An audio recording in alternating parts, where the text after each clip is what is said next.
T-minus 10, 9, 8, 7, 6, 5, 3, 2, 1, 0, and liftoff of Space Shuttle Atlantis. Few sights are as spectacular as a shuttle launch.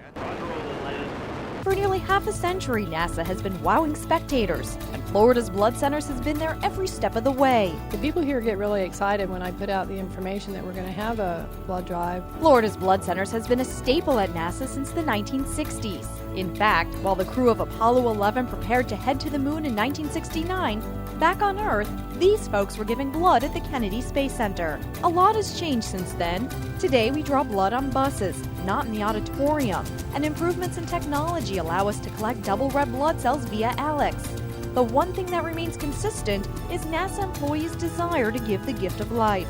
I've been a regular donor, and I just feel I have an opportunity to help save somebody's life. I can't pass it up. It's for a good cause. It saves lives, and I'm a universal donor. I've been doing it for years because you can definitely save lives, and I'm a healthy person and I've got good blood, and I just have to do it. Florida's Blood Center's relationship with NASA doesn't end with collecting blood. We were the first blood center in the country to actually send blood into space, and we've been instrumental in numerous experiments involving the impact of space travel on blood. Blood in astronauts has been shown to pool in the upper torso and head region. There can actually be some minor swelling of the astronauts' head and torso region.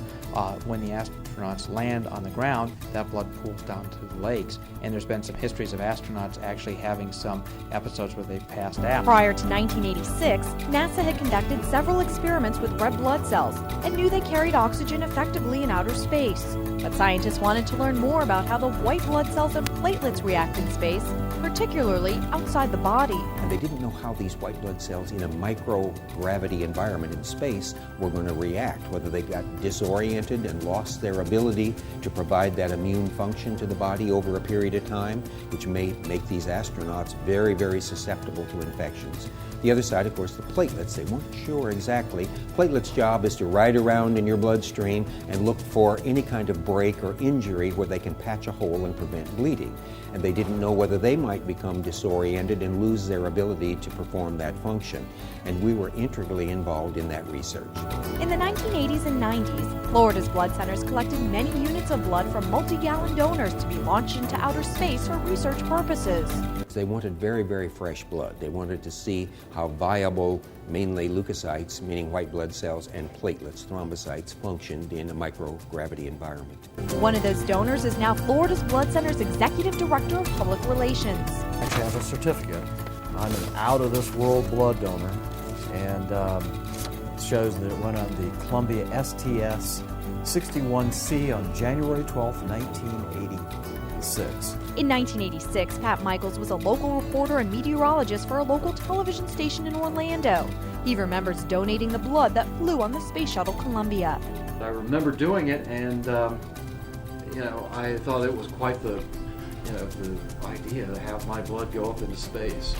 So it actually did. I had no idea that I would be back working for Florida's Blood Centers, and I had forgotten about this. And I had it filed away in some old papers, and it was sometime after I worked here that I was going through cleaning out papers, and I pulled this out and I go, oh my gosh, look at this. I remember doing this, giving blood that went up on the Space Shuttle Columbia. Just a few days after Pat's blood flew on the Space Shuttle Columbia, Florida's Blood Centers was involved with another NASA experiment. This time, the blood went up on the Challenger. Florida's Blood Center's interim CEO Mike Pratt was on the board of directors at that time and will remember that day forever. You could see it break above the trees and go up in what looked like a perfectly normal launch. And then all of a sudden, there was a split of the vapor trail. Among the items recovered from the Challenger, the certificates intended for blood donors. This was a certificate that actually flew in space on the Challenger and was recovered from the bottom of the ocean with the other wreckage and debris from that tragic accident.